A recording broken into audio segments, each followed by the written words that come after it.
예, 시청자 여러분 안녕하십니까? 안녕하십니까? 마음 공부하는 소울닥터 김석범 원장님 모셨습니다. 네, 안녕하세요. 네, 안녕하세요. 자, 최근에 동계올림픽에서 금메달을 딴 네. 심석희라는 이 네. 선수가 네. 쇼트랙이죠. 네. 근데 이 선수가 폭행을 당했다 해서 코치를 고소해서 코치가 구속이 됐는데 폭행이 아니라 17살 때부터, 그러니까 어릴 때부터 자기를 계속 지도하는 사람인데 지속적인 성폭행을 당했다. 네. 이렇게 놀라운 이야기를 해서요. 만약에 그 말이 사실이라면, 물론 당사자는 지금 부인하고 있습니다. 네. 이러면 어떻게 17살 때부터 성폭행을 당해오면서 지금까지 이 사실이 이렇게 감춰져서 올 수 있는가? 네. 참 놀라운데요. 이건 뭡니까? 일종의 가해자에 대해서 피해자가 네. 그냥 심리적으로 거의 한거불능이 되면서 이런 일이 벌어진 걸까요? 그러니까 이제 이거는 쉽게 하면 권력이 얼마나 무서운지를 보여주는 겁니다. 예. 그러니까 실제로 선수의 생사 여탈권, 그 국가대표로 뽑히느냐 마느냐 하는 것부터 모든 거를 좌지우지하는 게 코치 아닙니까? 그러기 때문에 그 사람 눈 밖에 날 수 있는 거를 폭로한다는 건 굉장히 큰 그 용기가 필요했을 거고, 17살, 더더구나 17살 때는 고등학교 2학년 때라 그러네. 예. 더더구나 그런 일을 당했다면 집에 와서 부모 얼굴을 보고 엄마한테 제일 먼저 이야기를 했어야 되는데 이야기하기가 쉽지가 않죠. 그러면서 하루하루 버텨나가다가 지금 이런 지경까지 왔는데, 그 심석희 선수가 대단히 다른 일반 사람들보다는 에고가 튼튼한 편이 아닐까라는 생각이 들어요. 그럴까요? 일반적인 사람들보다. 그랬으니까 지금까지 그 와중에 그런 일을 당하면서 금메달도 따고 그래 왔던 거죠. 얼마나 사람 얼굴만 봐도 소름이 끼쳤을 텐데 그 사람 밑에서 계속 생활하면서 웃고 지내야 되고 그런 상황들이 얼마나 힘들었겠어요. 그러니까 각종 국제 대회에 나가면서 평창 올림픽 직전까지 성폭행을 당했다고 폭로를 했거든요. 그러니까 이게 사실이라면, 저도 사실로 보이는데 사실이라면 대단히 우리가 보통 일반적으로 상상할 수 없는 정신적인 고통을 당했을 거로 생각이 들고, 그 정신적인 고통 속에서도 이겨낸 심석희 선수에게 존경의 마음을 표하고 싶습니다. 얼마 전에 보면 국가대표 리듬 체조 전 선수가 네. 또 체조협회 간부한테 오랫동안 성추행을 당해왔다고 했는데, 그건 또 이렇게 그것도 권력의 문제죠. 돼버렸어요. 자, 그러면 권력이 이렇게 이제 한마디로 주종관계를 형성하면서 일종의 노예화를, 정신적으로 육체적으로 노예화를 시켜가 하는 일이 이제 생긴 건데, 근데 주변의 사람들은 이런 일들을 몰랐을까요? 이런 일이 벌어지는지요? 그러니까 거기 스케이트 선수들은 서로 조금씩 이야기를 안 꺼내도 알고는 있었을 수도 있어요. 예, 그래서 보면 우리가 스포츠 경기가 끝나고 나면 금메달 딴 선수들을 뭐 대단하다 이렇게 하는데, 한급부를 뺏기고 나면 이런 성폭행이나 무슨 성추행부터 또 특정 선수 키워주기, 특정 선수는 희생양, 온갖 특히 동계 스포츠계가 또 더 심한 것 같아요. 그게 이제 얼마나 그 권력을 행사할 수 있느냐에 따라서, 그리고 오래된 권력은 썩기 마련이라고 그러잖아요. 고인물이 썩는 것처럼. 그래서 굉장히 장기 집권을 하는 스포츠 코치나 감독의 경우에는 충분히 성추행이나 성폭력의 유혹에 자기도 빠질 수 있다라는 생각을 가지고 있어야 돼요. 그게 제가 그 예전에도 말씀드렸던 것처럼 남녀 간의 사랑은 실질적으로 사랑이라고 이야기하기는 좀 어렵다. 어떻게 보면은, 굉장히 복합적인 요소들이 많이 작용한다는 이야기를 몇 번 했었는데, 이 성추행, 성폭력, 이런 것들은 전부 권력의 문제랑 밀접하게 관련이 있어요. 그러니까 그러니까 권력의 문제, 보복의 문제, 복수의 문제, 뭐 여러 가지 것들이 엉켜 있기 때문에 실제로 우리가 봤을 때 남녀 간의 사랑, 부부 간의 사랑을 이야기할 때도, 진짜 이게 사랑일까 하는 부분은 좀 다른 측면들을 더 많이 고려하게 되는 측면들이 있다 이 말이죠. 예, 오늘 그 말씀 좀 하시기로 하셨잖아요. 네, 네. 예. 그러니까 이제 좀 갑자기 이제 주제가 붕 뛰는데 그러니까 남녀 간의 사랑 오늘은 제가 부부 간의 갈등에 대해서 조금 간단히 이제 팁을 좀 드리려고 생각을 했거든요. 근데 원래 부부 간의 갈등은 있을 수밖에 없죠. 모든 시청자분들께서 그렇게 생각하시죠. 그러니까 남자와 여자가 만나서 서로 사랑에 빠진다. 이게 사랑의 감정이 실제로 사랑인지 아닌지는 모르겠지만 굉장히 복잡 미묘한 감정을 베이스에 깔고 있어요. 내가 어떤 여자에게 끌린다. 또 어떤 여자가 어떤 남자에게 끌린다는 것 자체가 실제로는 함정일 가능성이 많죠. 왜 그렇습니까? 나에게 어떤 약점이 있는 부분이 상대방의 약점하고 서로 자석처럼 작용하는 경우들이 많습니다. 그런 경우에는 결혼까지 성공하는 경우가 더 많죠. 그러니까 내 약점하고 상대 약점이 비슷해서 서로 좋다는 겁니까? 아닙니다. 그 약점이라는 게 전혀 다른 거일 수 있죠. 예를 들면 A라는 여자는 항상 자기 자신을 못마땅해요. 근데 그 사람이 자기가 자기를 인정하고 좋아하는 순간이 어떤 거냐면 다른 사람들을 자기가 보살피고 있을 때. 근데 그 남자는 자기가 자기 주장을 하는 것보다 남에게 보살핌을 받고 있는 걸 좋아해요. 그럼 딱 끌리는 거죠. 그렇구나. 그러니까 보살핌을 받기를 원하면서 자기는 도박을 한다든지. 그리고 이 여자는 보살펴 주면서 자기가 돈을 또 벌어야죠. 무의식이라는 게 이렇게 무섭게 작용을 하는 거거든요. 그러니까 실제로 이 여자분이 제일 처음에는 알코올 중독 환자하고 결혼해서 계속 돌보고 보살피다가 알코올 중독 환자가 간 경화로 죽었어요. 그 다음에 재혼을 했는데 술을 절대로 안 마시는 사람을 골랐는데 나중에 결혼해서 보니까 도박 중독이었어요. 그 사람도 이 여자가 돌봐야 되는 거랑 딱 연결이 되는 거죠. 이렇게 이 극단적인 경우를 제가 말씀드렸는데 부부 간에 결혼하게 되기까지 그 과정이 실제로는 그 사람에게 제일 정신적으로 약점이 되는 부분을 스스로 깨달을 수 있는 대상을 만난다고 생각하면 됩니다. 그러니까 참 신기하죠.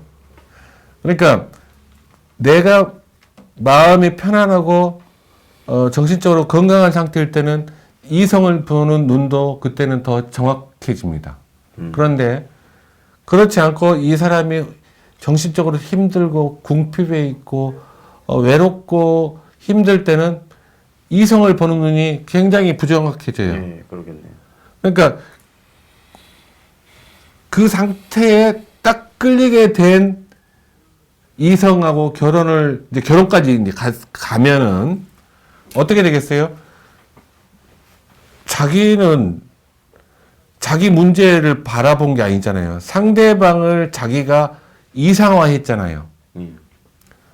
배우자로 될 사람을 자기 머릿속에 이상적인 인물로 생각했던 사람을 배우자로 선택을 하고 결혼을 했는데 실제 이제 결혼을 해보니까 자기의 이상적인 인물이 아니죠.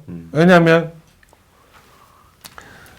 예를 들면 어떤 여자분이 나를 잘 이렇게 보살피고 내가 그 열등감을 가지고 있는 부분을 이 남편이 될 사람이 채워줄 거다. 나 대신 더 만족시켜 줄 거다. 라고 생각하는 사람이 있다면, 그러니까 자기 자신은 자기 자신을 열등감을 해소하지 못하니까 배우자를 통해서 그 열등감을 해소하려고 결혼을 했어요. 근데 같이 살아보니까 그 남자도 열등감에 시달리고 있는 거예요. 그렇게 되면 어떻게 되겠어요? 그 다음부터 자꾸 이제 그런 시도를 하겠죠. 상대방을 통해서 자기의 열등감을 만회하려는 시도가 실패하면서 현실을 깨닫게 되면서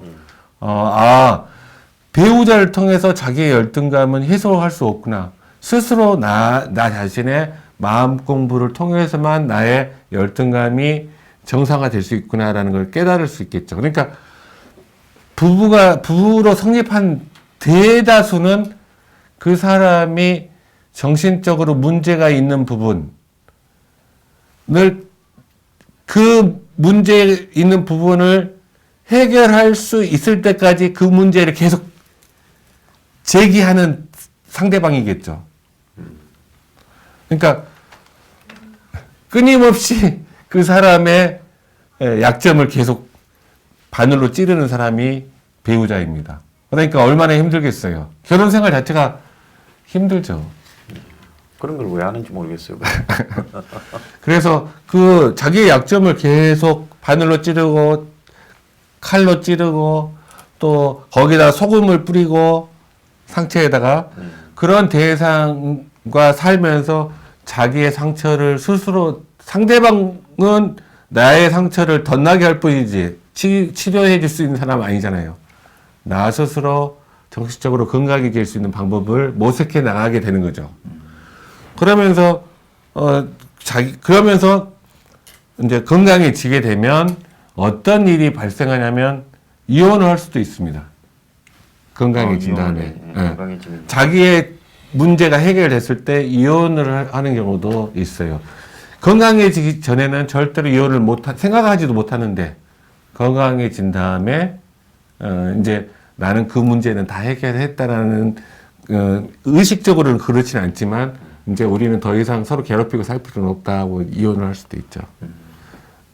근데 그래서 배우자를 어떻게 바라보시는 게 좋다고 저는 생각하냐면 나의 마음을 왜 이 사람은 못 알아주지 그렇게 생각하지 마시고 나의 마음을 공부할 수 있도록 가르치는 선생님이다.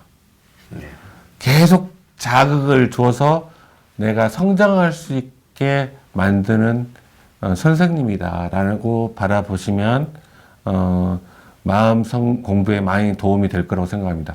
근데 실제로 이제 자기가 성장을 해서 상대방이 어떤 상처에 칼을 꽂아도 소금을 뿌려도 전혀 끄떡없는 상태가 되는 경우도 있습니다. 그렇게 되면 반대편 배우자도 서서히 달라지기 시작합니다.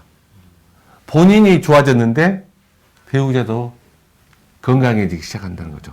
그래서 그러니까 우리 가족 간의 관계는 다 이렇게 움직입니다. 내가 얼마나 건강하냐에 따라서 배우자의 정신 건강이 달라지고 내가 얼마나 건강하냐에 따라서 자식의 정신 건강이 달라지고 그럴 수 있기 때문에 문제가 있는 것 같으면 빨리 치료받게 하는 게 중요하고요. 아무튼 부부간의 갈등에 대해서 제가 오늘 간단히 말씀드렸습니다. 근데 제가 계속 반복해서 말씀드리는 이야기 또 한 번 말씀드리겠습니다. 우리 세상은 자기 마음대로 절대로 안 돼요. 마음대로 안 되는 게 우리 세상의 특성입니다. 우리 이 세상은 자기 마음대로 안 되고 그 다음에 자기 뜻대로 안 된다는 걸 잘 그거를 내 마음으로 전적으로 받아들이세요. 그러면 많은 부분이 편안해집니다. 그리고 배우자는 나와 다른 세상에 살고 있는 사람이에요. 나는 나의 우주에 살고 배우자는 배우자의 우주에 살고 있습니다. 그래서 내가 내 마음을 내 생각을 바꾸는 것도 쉽지 않지 않습니까? 습관을 바꾸는 거 진짜 어렵죠. 내가 다른 세계에 살고 있는 배우자의 마음이나 생각을 바꾸는 거는 그거는 불가능한 일입니다. 불가능한 일은 불가능한 일로 받아들이시고 스스로 항상 자기 마음을 관찰자로 바라보시고 매일같이 생활하시기 바랍니다. 아, 좋은 말씀입니다. 참 근데 이 상식이 참 지켜지기가 어려운 거죠. 네. 자, 하나 우리가 또 누구나 겪는 미스터리를 하나 좀 이야기했으면 좋겠는데, 최근에 뭐 강남에 과거에 뭐 대표적인 대형 교회에 있던 이 목사께서 16년 만에 그냥 조용히 자기 임기를 채우고 특별 전별금 떠날 때 뭐 퇴직금 같은 그런 걸 받지 않고 이렇게 나가서 화제가 되고 있어요. 어떻게 보면 이 목사님이 굉장히 상식적인 처신을 했는데 얼마나 대형 교회들이 비상식적인 일이 많으면 이런 상식적인 일들이 잔잔히 화제가 되고 신문에서도 조용한 은퇴에 대해서 칭송을 하고 있습니다.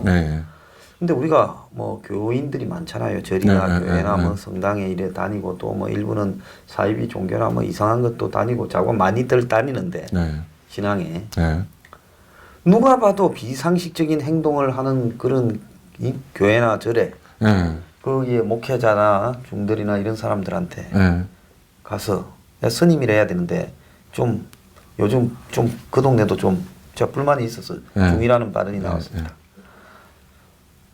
자, 그 사람들은 그런 데 가서 뭘 얻으려고 갈까요?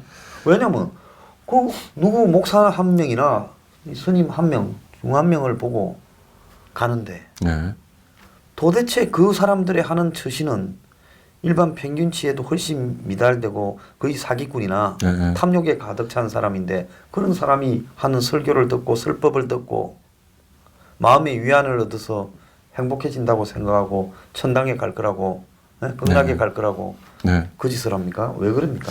그게 그 전번에 제가 이야기 드렸던 그 맹신자들 에릭 호퍼에 거기에서 그렇게 이야기하죠. 그런 경우는 자기로부터의 도피. 자기가 없어요. 자기가 자기를 바라보면 감당하기 힘들어요. 아, 그런 맹신자들의 상당수가 그런 사람입니까? 그렇죠. 자기로부터 그러니까 그런 내가 나 자신을 싫어해. 그래서 바깥에 있는 어떤 거를 이상으로 아이디얼하게 만들어 놓고 그걸 전적으로 따르는 거죠. 이런 태도가 결국은 전체주의로 연결된다고 제가 그때 말씀드렸잖아요. 그러니까 히틀러의 전체주의도 그런 그 자기로부터의 도피로부터 나왔다라고 생각하는 게 에릭 호퍼의 이야기인데, 그러니까 우리가 개인의 독립성, 개인의 존엄성을 중시하는 거는 개인으로 돌아와서 그 사람이 잘한 부분이 있으면 잘한 부분이라 칭찬을 하고 잘못한 부분이 있으면 비판을 해야 되는데, 다 자기가 좋아하기로 맘먹은 사람은 무조건 다 잘못한 것도 무조건 다 이상화시켜서 다 그럴 이유가 있었을 거야. 그러면서 그 사람 편이 돼서 그냥 그 사람 빠가 돼가지고 그 사람을 따르는 거죠. 이게 우리 사회에 지금 굉장히 큰 문제라는 거를 황 사장님도 계속 말씀하시고 저도 계속 말씀드리는 거예요. 그러면 거기에 이제 보면 모르겠습니다. 그냥 무지렁이 그 백성쯤 되는 평범한 대중들은 또 그럴 수 있다고 보지만 사회적으로 고관대작으로 출세하고 또 돈도 많아서 대기업인이 되고 우리 사회에서 초상류층도 그 짓을 하고 있거든요. 그게 그 상류층, 중류층, 하류층 그거랑 상관없이 마음 공부 수준은 하류층에 있어도 마음 공부 수준이 굉장히 높은 분, 제가 존경하는 분들도 있고 제가 진료 현장에서 그 존경하는 환자분도 있고 존경하는 환자 보호자분도 있고 그래요. 그 굉장히 고관태작도 저도 여러 명 만나봤지만 너무 유치찬란한 그런 분들도 많이 있어요. 그러니까 마음 공부 수준과 그 계층은 전혀 상관이 없어요. 그럼 우리가 열심히 쌓아놓은 그 계급적 계층이라는 거는 실제로 인간 댐댐이하고는 또 판단 능력하고는 전혀 상관없어요. 상관없다는 네. 거. 예, 좋은 말씀입니다. 그 저기 우리가 흔히 영화나 네. 일부 그 책을 읽어보면 사람이 이제 죽고 난 뒤에 네. 물리적으로 심장이 멈추고 네. 심장이 멈추면 죽었다 판정을 하지만 네. 뇌는 좀 더 움직인다. 네. 또 그래서 완전히 죽었다고 판정을 받았다가 죽으면서 또 살아온 사람들 네. 그런 것도 있지 않습니까? 네. 실제로 그 인간의 이 육체적인 이 사망이라는 판정과 네. 또 뇌의 네. 어떤 이 제가 제가 정도는 그게 또 차이가 있고 그런 겁니까? 제가 그 우리 황 선생님 잘 질문을 해주셨는데 제가 그 죽음학 나중에 기회가 되면 제가 죽음학에 대한 부분을 가끔 짬짬이 제가 우리 시청자분들께 말씀을 드릴 겁니다. 근데 죽음학에서 중요한 부분 중에 하나를 오늘 이제 황 선생님께서 말씀을 하셨는데 임종을 그 보호자들이 임종을 맞을 때 어떤 자세가 필요한지 오늘은 그걸 설명을 드리겠습니다. 그러니까 심정지가 오면 우리나라 법에서는 죽음으로 임종하셨습니다. 의사가 그렇게 판정을 합니다.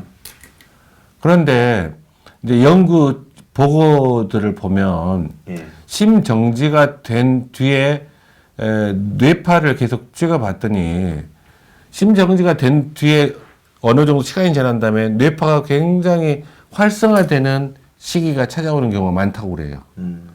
그러니까 이 이야기는 뭐냐면 뇌는 다 듣고 생각하고 있을 수 있다는 이야기죠. 예. 그러니까 내가 죽는 시간과 네, 심장이 멈추는 시간 일치하지 않죠. 갭이 생긴다는 네, 거죠. 예. 예, 그게 이제 그러니까 이제 임종을 맞을 때 우리가 주의해야 될 게 뭐냐면 주의하고 신경 쓰셔야 될 게 임종하셨습니다라고 이렇게 선언되는 순간에 그 말을 함부로 고인에 대해서 함부로 이야기하거나 또는 막 이렇게 너무 크게 너무 큰 소리로 울부짖거나 하는 것들은 별로 망자에게 좋지가 않다고 그래요. 그러니까 그분이 살아 계신 것처럼 그 심장 정지가 됐을 때 그분이 살아 계셨을 때 못했던 이야기 중에 그분에게 감사의 마음을 표현 못했다면 그 자리에서 말씀을 하세요. 그분이 의식이 있든 없든 상관없이. 심장 정지 됐다고, 어떤 경우는 그 환자가 코마 상태에서 그냥 그대로 계속 계시다가 돌아가시는 경우들도 있지 않습니까? 코마 상태 계실 때도 가서 옆에서 말씀을 하세요. 못했던 이야기가 내가 우리 아버지가 나에게 어떤 부분에 대해서 서운해 하셨는데 그 부분은 내가 어떻게 돼서 어떻게 됐는데 지금 생각해 보니까 제가 참 잘못했습니다. 이런 이야기를 하시는 게 그 돌아가신 망자들이 들을 수도 있다라는 거죠. 그러면 얼마나 그 돌아가시는 순간이 마음이 좀 행복하게 돌아가실 수 있겠습니까? 그런 생각을 하시고 그리고 이제 제가 이제 그래서 이제 이런 그 논문들을 제가 본 다음에 제 그 친한 친구들 CPR 심장 이렇게 살리는 거를 자주 겪게 되는 우리 친구들한테 그 단톡방에서 그 이야기를 했어요. 야, 니네들 환자 의식 없다고 이렇게 말 함부로 하면 절대 안 된다. 다 듣고 깨어나서 너한테 그 이야기를 똑같이 해줄 수도 있다. 그런 이야기를 이제 이야기를 했는데, 그러니까 이 사람의 죽음의 현상은 우리는 전혀 모르지 않습니까? 근데 지금 현재까지 그 임사체험을 겪고 돌아오신 분들이라든지 여러 가지 책들을 보면, 그러니까 죽음에 이르렀을 때 심장은 멈췄어도 뇌는 분명히 활동을 하고 있는 그런 현상들이 많이 보고가 되고 있다라는 거. 그리고 뇌파를 찍었을 때도 오히려 심정지 된 다음에 어느 순간에 더 그 뇌파가 굉장히 빨라지는 경우들도 있고 그런 보고들이 있으니까 그 임종을 앞두고 계시는 경우에는 항상 제 이야기를 꼭 기억하셔서 좋은 말씀, 돌아가신 분이 돌아가셨다고 생각하지 마시고 그분이 살아계셨을 때 못했던 그분에게 감사하는 이야기, 그런 거를 꼭 해주셨으면 좋겠습니다. 그래서 실제로 영혼이 이제 빠져서 네. 사람이 이렇게 사망하게 되면 네. 하늘로 올라가는데 네. 한동안에 지켜보고 있는데 네. 유체 이탈해서 네. 영혼이 네. 그런데 막 자식들이 뭐라 하거나 막 네. 고인을 갖다가 비하하거나 네. 빈정거리거나 또 안 좋은 소리를 하면 갈라다가 다시 온다고. 괘씸하게 돌아가신 예. 분이 얼마나 마음이 우리가 그런 그러니까 영화를 보지 않습니까? 예, 예. 예. 그러니까 그런 임사 체험도 위에서 떠서 아래를 바라봤는데 그 환자를 의사들이 CPR하는 장면까지 정확하게 묘사하고 그 과정을 실제로 다 기술하는 환자들도 있어요. 예.